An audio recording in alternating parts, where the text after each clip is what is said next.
DY. Dada Patil हे महाराष्ट्रातले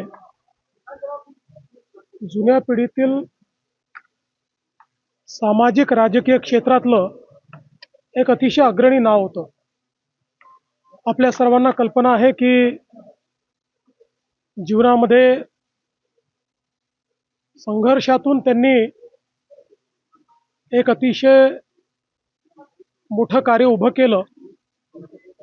शिक्षणाचं क्षेत्र असेल, सहकाराचं क्षेत्र असेल, उद्योगाचं क्षेत्र असेल, या प्रत्येक क्षेत्रामध्ये त्यांनी प्रचंड मोठं कार्य उभं केलं आणि सामान्य माणसाला दिलासा देण्याचं काम त्यांनी केलं.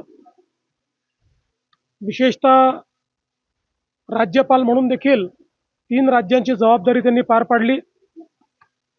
त्यापूर्वी आमदार म्हणून असेल, वेगवेगळ्या पदांवर त्यांनी जे काम केलं, प्रत्येक कामाचा त्यांनी आपला एक ठसा उमटवला आणि सर्व पक्षांमध्ये अतिशय जवळचे संबंध त्यांचे होते.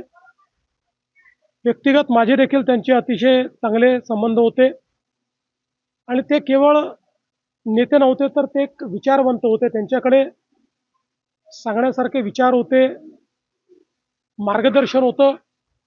त्यामुळे त्यांना कधीही भेटलं तर त्यातनं आपल्याला नवीन विचार मिळायचा. तो आध्यात्मिक विचार असेल किंवा एकूणच आपल्या संपूर्ण जीवनाला बदलू शकेल असा विचार डी.वाय. दादांच्या माध्यमातून मिळायचा. त्यांच्या पश्चात त्यांच्या मुलांनी, कुटुंबाने अतिशय चांगल्या पद्धतीनं हे सगळं जे त्यांनी उभं केलं आहे ते वाढवण्याचं काम केलं. पण एक कृतार्थ जीवन ज्याला म्हणतो, अशा पद्धतीचं जीवन डी.वाय. दादा जगले आणि म्हणूनच आज मी या ठिकाणी त्यांना विनम्र श्रद्धांजली देण्याकरता आलो.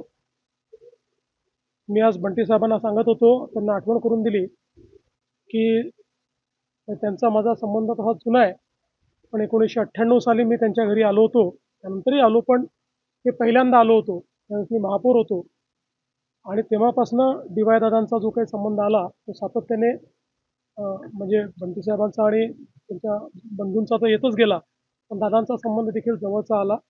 त्यामुळे निश्चित आपल्या सगळ्यांकरता ही अतिशय दुःखद अशा प्रकारची घटना आहे. त्यांच्यासारखे नेते आपल्यातनं निघून जाणं ही महाराष्ट्रामधल्या जुन्या पिढीतल्या जाणत्या नेत्याचं जाणं हे निश्चितपणे केवळ कोल्हापूरकरांकरता नाही, तर संपूर्ण महाराष्ट्राकरता ही एक हानी आहे आणि म्हणून त्यांना मी विनम्र श्रद्धांजली अर्पण करतो. बऱ्याच आठवणी आहेत. अनेक वेळा म्हणजे मागच्याही काळामध्ये अचानक फोन करून ते घरी यायचे. काही फारसं काम नसायचं, छोटासा मुद्दा असायचा, असं 2-3 वेळा झालं आणि त्या छोट्याशा मुद्द्यावर बोलल्यानंतर ते गप्पा मारायचे, वेगवेगळ्या गोष्टी सांगायचे, अनुभव सांगायचे. म्हणून मी म्हटलं की त्यांच्याशी गप्पा मारणं म्हणजे स्वतःला समृद्ध करणं, अशा प्रकारचं त्यांचं एकूण त्यांचे विचार असायचे.